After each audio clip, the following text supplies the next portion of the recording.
This is a CBS 4 News special report. I'm Jim Barrett, the CBS 4 studios. Florida Governor Ron DeSantis offering his daily briefing on the state's response to the coronavirus pandemic. Let's listen in. Here in Miami, 50 meals. That's an basis. Appreciate what they're doing to support our and the mayor's team. I know they've done a lot to protect the senior populations, and we want to keep. The other component from the beginning that really when this started and early, the testing was scarce, so we've worked really hard to Florida. We'll have probably by now, but certainly at the end of the day, 80,000 tests completed in Florida. Us as one of the top states. The state of Florida National have 7 testing sites, many of them in Southeast Florida, so that individuals could go through, get tested, and know whether they're positive or not. And that's important, and those drive-through sites are important. Getting tested at the hospitals has been important too. But the way these labs have worked, sometimes it takes days to be able to get the results. And so if you're somebody who is a healthcare worker, you kind of need to know right now whether you're positive. If you're a senior in a nursing home and you're in a hospital with symptoms and they test you but they don't have results, well, are they going to put you back in the nursing home? They got to keep you in the hospital. So understanding who is positive quickly is important. So we were able to, working with the White House, get a number of this new Abbott Labs tests delivered in the state of Florida over the last week to many of the hospital systems here. This is a rapid test where you would go and you get a positive result in 5 minutes. And so that is huge if you're talking about protecting the healthcare workforce, if you're talking about conserving hospital space, if you're talking about protecting seniors. So right now, the hospitals that haven't had them, we've worked with the hospitals that do and asked if they would shift resources. So I know Cleveland Clinic has shifted some of these machines to Jackson in Miami. Spoke with Mayor Gelber about the hospital here. We're going to work with getting them access to this rapid test because I think it just improves outcomes and improves our ability to handle this so well. The Florida Department of Health also has had a number of these machines delivered, and so those are going to be deployed strategically in areas where you have a lot of cases. But I've also ordered them to create mobile strike teams to be able to take this and do spot checks at nursing homes and assisted living facilities to see if this is spreading in those facilities, to see if staff has them. You don't even need to test everyone. If you get representative samples, then you could see if it's there. Then you really go and do more. So I think that this is something that will be game-changing for us going forward, and it's been a very, very top priority for us. The third priority is one of the reasons why we're here today. We want to protect our healthcare workers who are on the front line, and we want to make sure that the healthcare system can absorb what this virus is portending for our communities. And I'm pleased with Jared Moskowitz's leadership, who's here heading our Department of Emergency Management. This has been the biggest logistics operation in the history of the state. The state has distributed over 3 million masks, both N95 and surgical masks, almost 225,000 face shields, 4.2 million gloves, and 185,000 gowns. And we have more on the way, and we're fighting to get more, particularly of the N95 masks. So I want to thank Jared for all he's done to be able to get the key supplies. And we've spoken with the mayors here. I think what they're doing in terms of like the beach of if you're in the grocery store wearing some type of face covering, I think that's really smart. The grocery stores are packed. And when you have close contact, that's when this virus is most likely to be transmitted. So having the mask, I think, could absolutely cut down on the transmissibility of this, and I think that's a very important precaution. So we're going to work to be able to give them some more masks, and I think that that's very, very appropriate. So here at the Convention Center, we've been working with the Army Corps of Engineers over the last several weeks. As many of you know, when this launched with the 15 days to stop the spread and other initiatives that were done in South Florida and statewide, people would talk about flattening the curve, so that the hospital system could cope, with the patients who were impacted by this illness. And so from the very beginning, we looked strategically around the state and made plans to be able to expand hospital capacity. And so that's one of the things that we're going to be doing here today. This facility, in conjunction with the Army Corps of Engineers, will open with 400 beds and 50 ICU beds for a total of 450 beds. The hospital will cover 500,000 square feet and will be able to scale up to 1,000 beds if the need is there. In addition to contract staff of doctors, nurses, certified nurse assistants, respiratory therapists, and other medical personnel, the facility will be staffed by 184 members of Florida's National Guard medical team as follows: 10 physicians, 19 physician assistants, 5 case managers, 5 social workers, 25 medical clerks, 25 housekeepers, a patient transporter, 25 EMT technicians, 2 medical assistants, 50 paramedics, 16 registered nurses, and 1 licensed infection preventionist. So this will provide a lot of resources should the need arise to be able to care for patients. And this is going to be a facility that will accept the COVID patients. Some of the overflow that's been done in other parts of the country, initially they wanted it for non-COVID. This is for COVID, so if somebody has it, this facility is going to be able to accommodate that. And I think that that's something very important.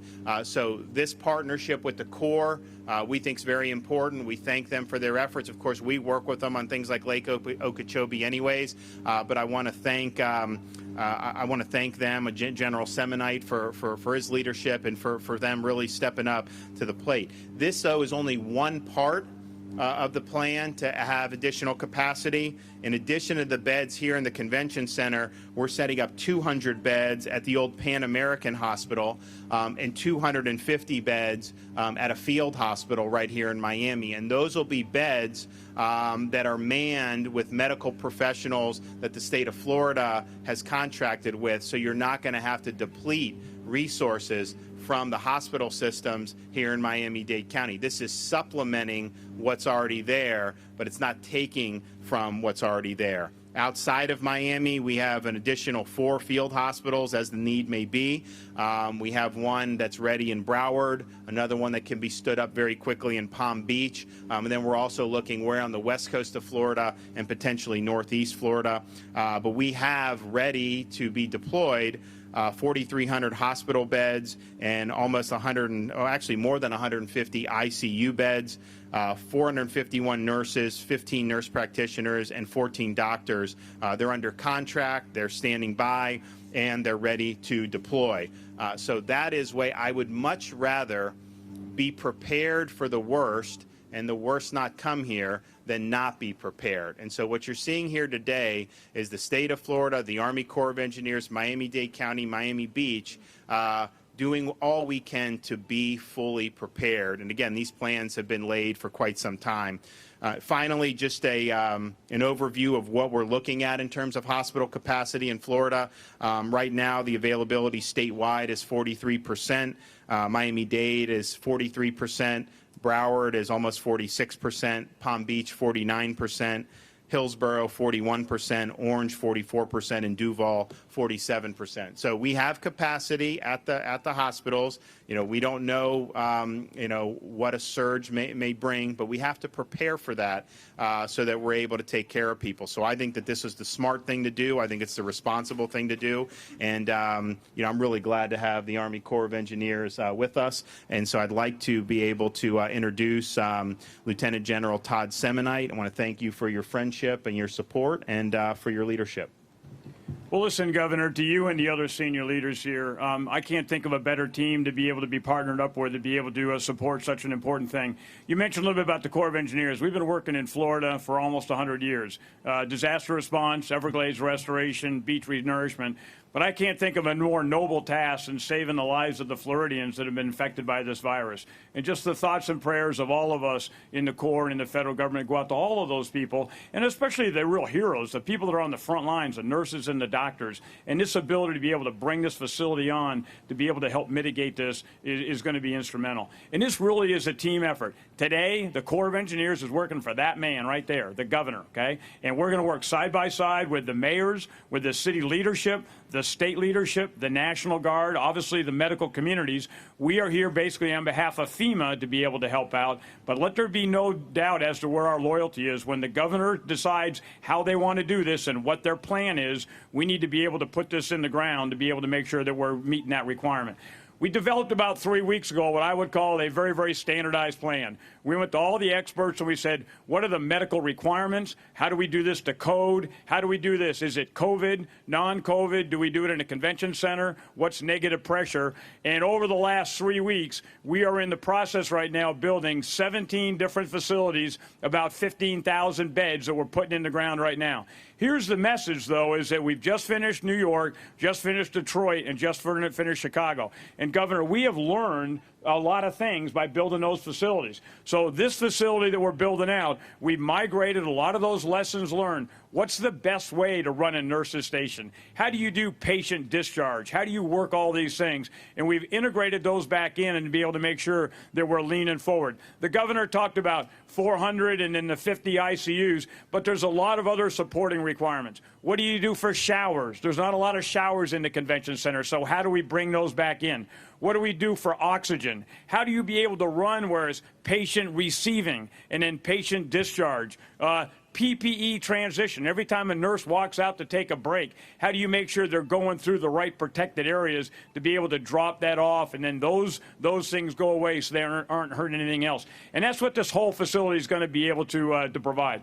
And I think the last thing I'll tell you is that we're very, very excited to work with this great team. Jared, you and your crew have been phenomenal already. And there's a colonel over there, right there, Colonel Drew Kelly, who works for me. He's the Jacksonville district. That colonel and everybody in Jacksonville is 100% focused. And we got a lot of tasks right now, but that colonel's focused on getting this done. This is a hard build. This is probably a 3-week build. We don't have 3 weeks. The governor just sat with me in the trailer behind us and said, you've got till about the night of the 20th of April. So it's not design it and build it as you'd like. It's here's the suspense, get it done. And wherever there is a problem in the way, everybody focused on that particular obstacle, whether it's local, state, city officials, to try to figure out, how do I work our way through this? How do we mitigate this? How do we get a solution that is not the perfect solution, but it sure is the mission essential solution, so we make sure that when the first patient needs to show up, there's a bed that's able to do it. So, Governor, the mayor's here, you have my personal commitment and everybody in the Corps of Engineers, and this is not Jacksonville only. We will fly whatever we need to from the United States all around our whole domain in here to be able to get this done on time, because I think what you have got with a vision right here is you've got the capacity and you've got the plan. We're just proud to be part of your team. I think with that, I'm going to pass over to Miami-Dade County Mayor. Thank you, General. Appreciate it. And Governor, thank you. Thank you for all the support you've given us here in Miami-Dade County. And this is a great example of the cooperation between the federal, state, county, municipal governments. What's being constructed here is a 450-bed facility, temporary hospital that we hope never to use. But we have to have it just in case that we do need it. It will be here for our residents. And again, I can't stress enough my gratitude to you, Governor DeSantis, for all the support you've given us here in Miami-Dade County. Again, I can't express my gratitude enough, General Simonite, again, for what you're doing. And Mayor Gelber, thank you for allowing us to use your facility. The state called us, said, or actually the Army Corps called us and said, do you have a 500,000 square foot facility somewhere in Miami-Dade County? Yeah, we do, actually, but there's only one 500,000 square foot facility that we know of, and that's in the city of Miami Beach, and that's the convention center, and thank you for using this. And this, again, this is a facility we hope never to use, but we have to prepare for the worst. We don't know. There's a surge, supposedly it's coming. The good news is, as the governor said, we have plenty of capacity right now, in Miami-Dade County. We have plenty of hospital beds. We have plenty of ICU beds. We have plenty of ventilators for what we think is going to come. And but again, if something above what we think happens, then this facility will be great. The additional beds at Pan American Hospital are also going to be, a great backstop. And there's another 250 beds that are at the Tamiami Youth Fairgrounds that's already up and running that could be used for the same purpose. So we have a lot of capacity. We hope we never need to use it. But again, thank you, and a great cooperation between the federal, state, local governments on this effort. I'm going to say a couple of words in Spanish. I know you're saying Spanish, por favor. Okay.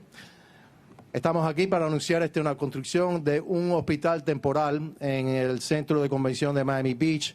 El hospital va a estar construido por el Cuerpo de Ingenieros. All right, we're now listening to Miami-Dade Mayor Carlos Jimenez. The big announcement today from Florida Governor Ron DeSantis is that a 500,000 square foot temporary hospital will be set up at the Miami Beach Convention Center. It'll have capacity for at least 450 beds, but could expand to as many as 1,000 beds if necessary. It will be able to handle coronavirus patients if need be.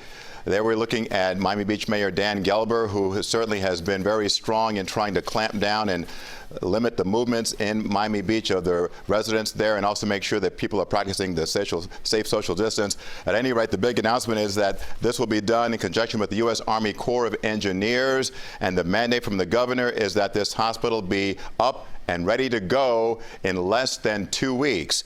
And a spokesman from the Army Corps of Engineers, whom you see right there, says that he expects that they will be able to meet that deadline. Again, Miami-Dade Mayor Carlos Jimenez says he hopes that this is a facility that is never needed, but Governor DeSantis says the important thing is that South Florida is ready just in case it is needed.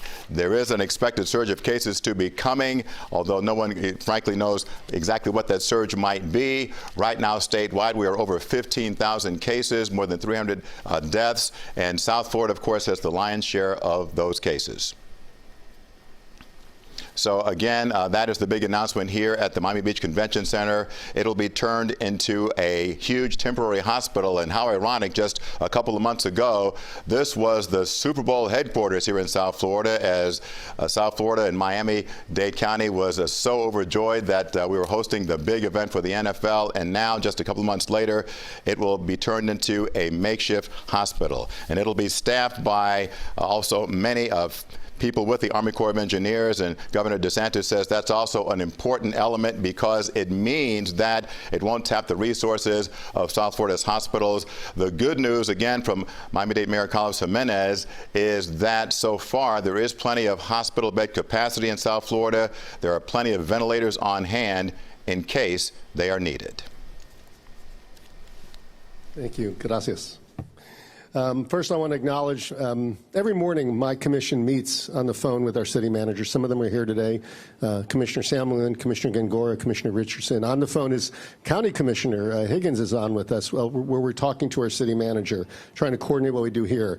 Multiple times a day, it feels like I'm either calling or texting with Mayor Jimenez as he's asking what we need and to talk about some of these issues.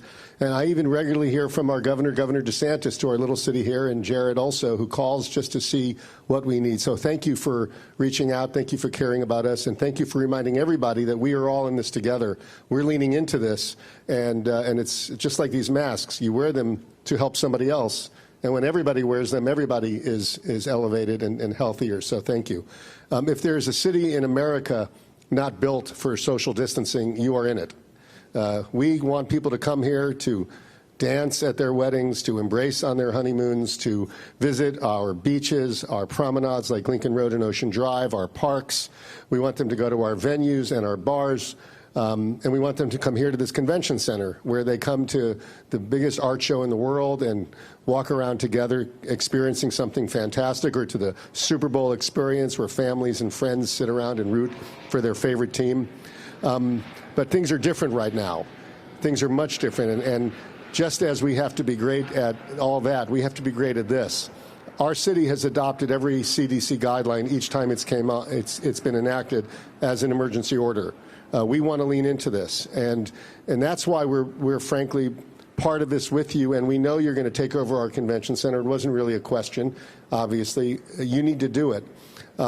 We find a way. We're resourceful. We're going to convert a convention center into a hospital in a couple weeks. That's something quite amazing, but frankly, it's for the entire community, including ours. We find a way. This is Pride Week, by the way. We would have had our Pride Festival this week. Tens of thousands of people would be on Ocean Drive, and so we made some masks that reflect that. We find a way to express who we are and to lean into this. So for us, I just want you to know we are grateful that we all have this camaraderie and unity of purpose. And although I agree, we hope that this isn't going to be used. We pray that it's not used, but we've got to still plan. And so we are planning for the worst, and we're praying for the best, and we will be ready. And we couldn't be ready if all of us weren't working together, and most importantly, our residents weren't accepting the fact that this is something real, and they need to lean into all of these countermeasures and all of these actions we're doing. So I appreciate everybody who's here, but I mostly appreciate the residents who have decided that this is important enough for them to change what they do every single day to make sure that a neighbor or someone they don't know is safe. So thank you all. Great. Anyone have questions for anyone? Yeah, so we don't want the line. I mean, so social distancing is important. Some people don't have access online. Obviously, the website was having problems. We've put a lot of servers in. Sunday, I think they did 62,000. Then it started to go a little slower yesterday. So they're working on that, and they're going to continue to do it. But for people that don't have access to the internet or just are having a tough time, we want there to be options. Now, I told the folks in Hialeah, if they're going to come, hand it out when they're coming in the car. Do a drive-through. Just do it in a way that's not going to create crowds. I mean, right now, we have a respiratory virus that is transmitted when you have usually close, sustained contact with somebody. And if you refrain from that, my orders, for state, and I know the mayor here has had this for a while, is to minimize contacts outside the household. And so that's what you have to be trying to do. So I know that they're going to try to do some where they hand them out to people coming in their cars, and then we have a deal with FedEx. FedEx is going to print them. People can grab them. FedEx will mail them back later that day. So we want that to be an option. I have 2,000 state employees identified, who aren't a part of unemployment, who are in these other agencies that we're surging in. So as these applications come in, they got to process them. So we're putting forth an effort for this that we've never really done on a thing like this in the state of Florida before. But I think it's important because of the shock that so many people felt. Things were going along great. I remember when this, when all this really started getting heavy in March. The unemployment was 2.8%. I remember looking at the report and thinking, like, man, those were the days, and that was going to change. So you have so many people that had jobs through no fault of their own. Now they're furloughed. Some have already been fired. There's other places where maybe they pay you for a little bit, but some of them aren't going to keep doing that. So I think it's really, really important for folks to be able to have access to that. So, but don't violate the social distancing. I mean, that's just this is what, if you stick to the plan here, you're going to be able to come back to work much quicker on the back end. Governor, if I could, I need to clarify something on that question. Miami-Dade opened up 26 libraries today in order to do exactly what they did in the city of Hialeah. But we have been working for a week with the state governor, with the governor and the state of Florida on opening these sites. And so our sites are a lot different. There's 26 of them. Everybody has got to practice social distancing. And so you'll see a lot different operation from Miami-Dade County. Governor DeSantis, when are they going to get their unemployment benefits, from the moment they were laid off or the moment they can file? So, I mean, the law is when you can file. But what I've told Ken Lawson is, if someone was trying to apply on last Wednesday and the system wasn't really working, then I think you should count that as the day. So he's looking at how that will work. But I mean, I think that that's a reasonable accommodation if the system, because when this all happened, I told the DEO, I said, look, you know there's going to be a surge. Hire more people in the call center, do all that. And they were like, yeah, we'll do it, but just tell people it's easier for them to go to the website. So they were telling people to go to this thing, and then it reached capacity. And so that is something that I don't think is their fault. Mayor Jimenez, what are the laws? Real question for the county. The governor talked about facial coverings. Miami Beach is doing it. Why hasn't the county ordered pharmacies, supermarkets, and restaurants to do the same thing? It's something we're going to be discussing today at my staff meeting, and there are some concerns from some of our attorneys on issuing such an order. And so I got to get to the bottom of it, and if we can resolve it, then I may be issuing that kind of an order. I will say, though, I've seen a lot of compliance with our recommendation that everybody wear facial covering when they're inside some kind of a confined space.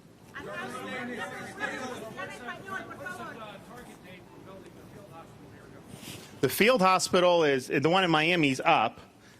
So that's up, and so that, yeah, and then this one, well, we told them by April 20th, and you know, normally that's a pretty tough schedule, but I think they're going to do it, and then, you know, and then they'll probably exceed it. So, and this is all based off, look, these things are all being revised about when this or when that. I mean, so what we basically said is, look, we're going to plan for kind of the worst case, do that. But I mean, if you look at how the cases have been going and the new hospitalizations, clearly there's capacity right now to handle what's happening. So absent a major change, capacity's there. We don't know what kind of change will be. We don't know, so that's why they're doing it. So that'll be there, and that basically, I think, coincides with, you know, when people think, well, some of these things think Florida may hit the peak. You hear different things, but I just think we need to be ready, and that's what this will do.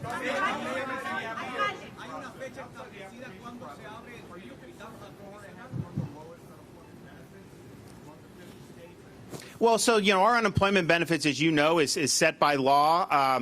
You know, what I told our folks is, you know, we need to get that out. I want the people that are applying to get their benefits as soon as possible, because these federal benefits, they're not going to be here tomorrow. I mean, that's just the way it is. I think that the feds are working hard to be able to get this money. I know I've been working with Senator Rubio on these small business loans. They've actually gotten that out.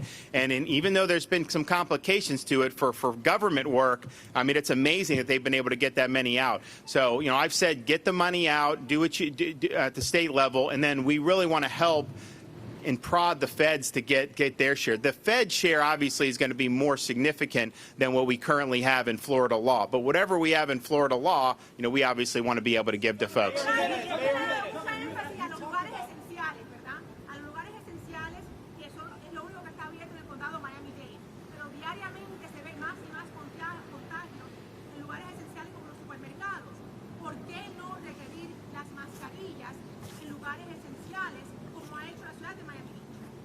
Porque hay alguna preocupación sobre esos de los abogados del condado. Me han dicho que están preocupados por. So now Governor Ron DeSantis is taking questions along with Miami-Dade Mayor Carlos Jimenez, Miami Beach Mayor Dan Gelber. And again, the headline right now is that in a couple of weeks, a makeshift hospital will be set up at the Miami Beach Convention Center. 500,000 square feet. It'll accommodate at least 450 beds, could be expanded to 1,000 beds if needed. And again, Miami-Dade Mayor Jimenez stressing that he hopes that this is a hospital that we never have to use, but the county wants to be ready just in case there is an expected surge of COVID-19 cases. Not to plan and say, what does it look like, you know, once we think that the cases are declining in terms of how we interact and how the economy works. And it seems to me that standing here today, we have a huge array of options compared to where we were just 3 or 4 weeks ago in terms of, for example, you go back 4 weeks, I mean, it was hard to find even a swab to test somebody for this. Now we have this 5-minute test that's available. And so you look at how Florida, I mean, we've had some of the areas that have been more hot spots, I think, have been connected to cruise ships. Obviously, we have people coming from all over the world all the time. I would like to see these rapid tests integrated with some of the international travel.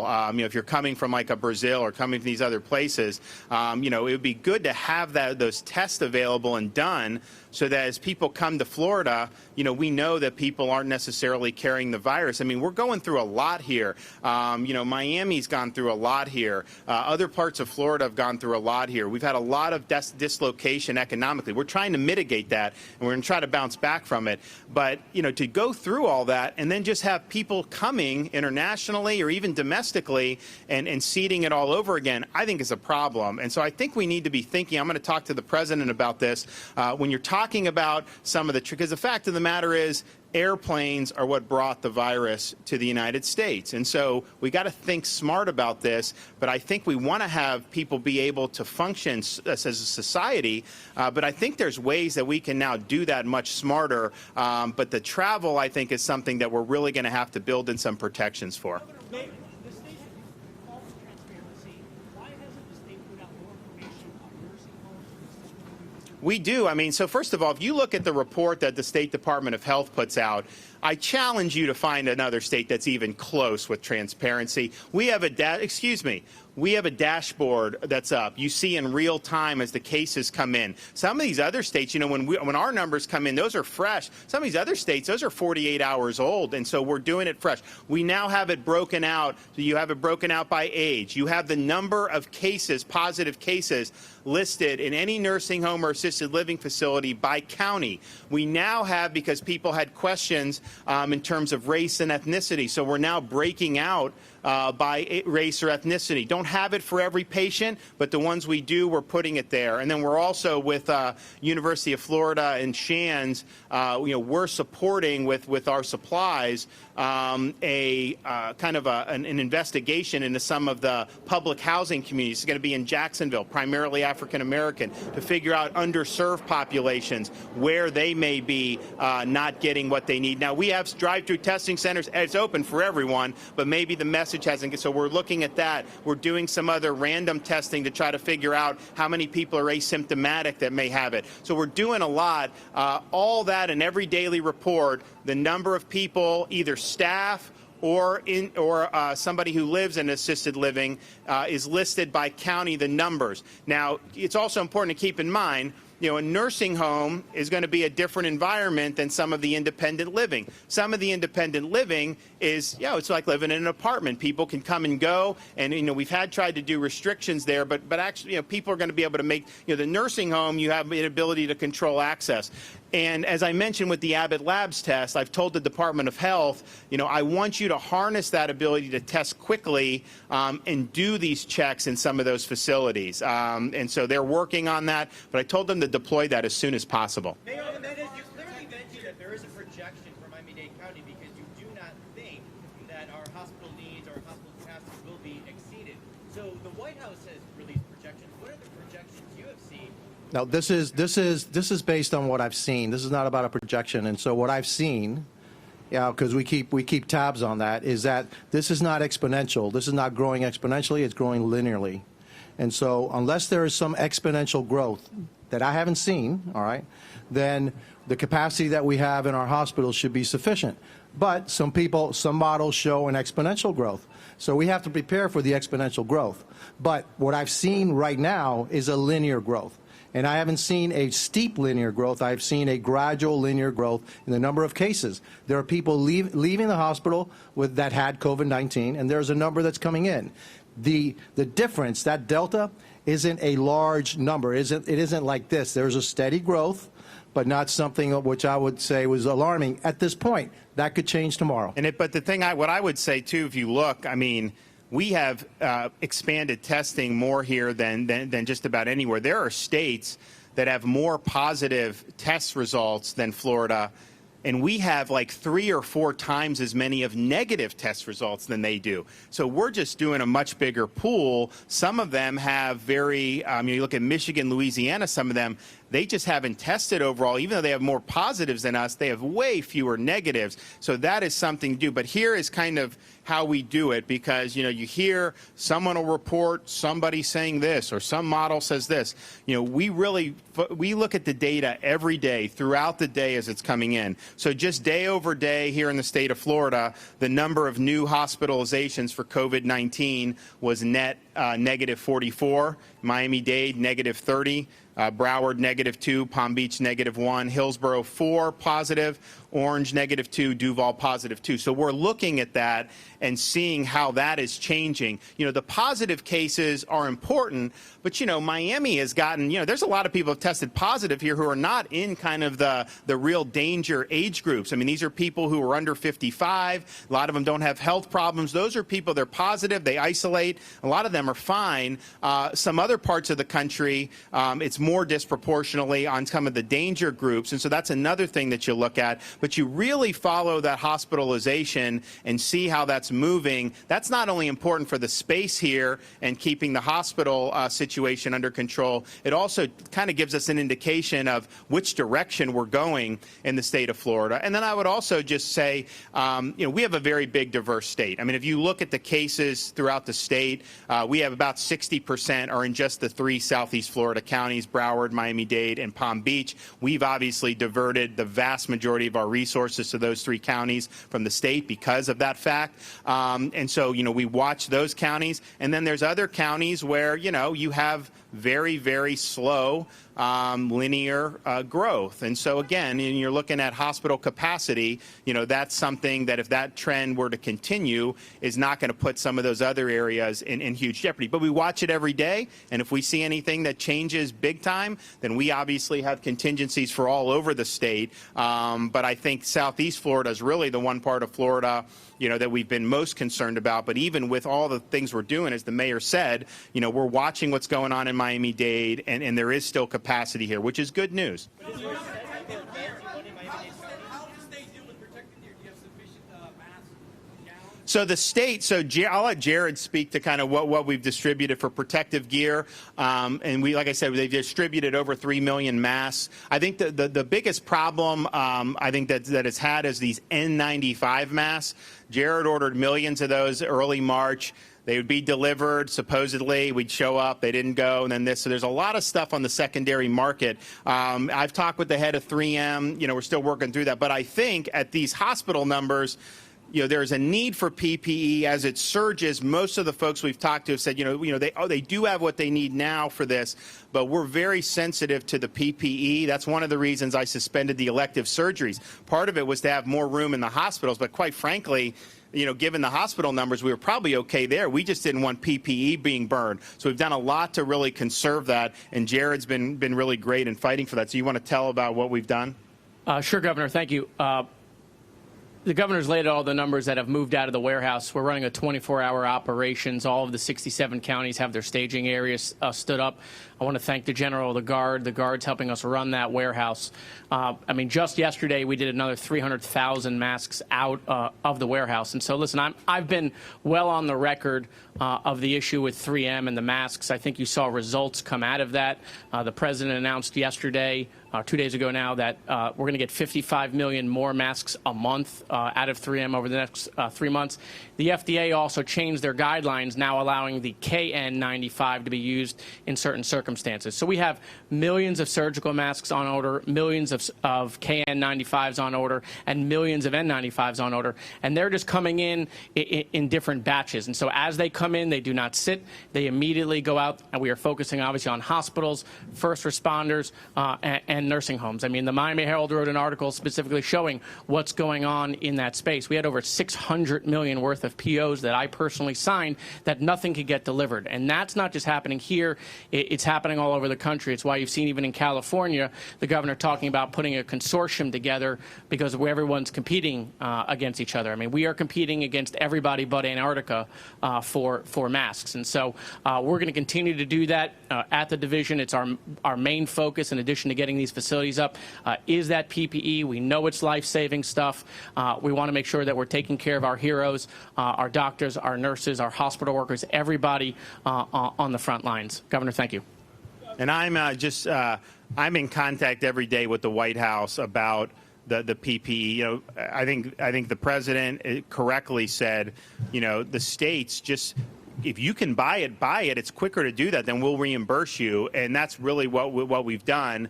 But I think the way the market has evolved, the federal government probably has an easier time at this point. So we're in constant contact, and I think we would be able to, get more N95s through FEMA at the appropriate time.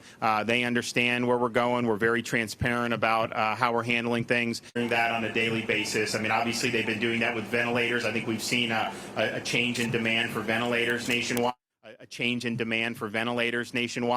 But I think these N95 masks are still going to be very, very important. Governor, do you agree, folks, thank you very much, Governor. Okay. For joining us. All right. We must conclude the news conference. Thank you.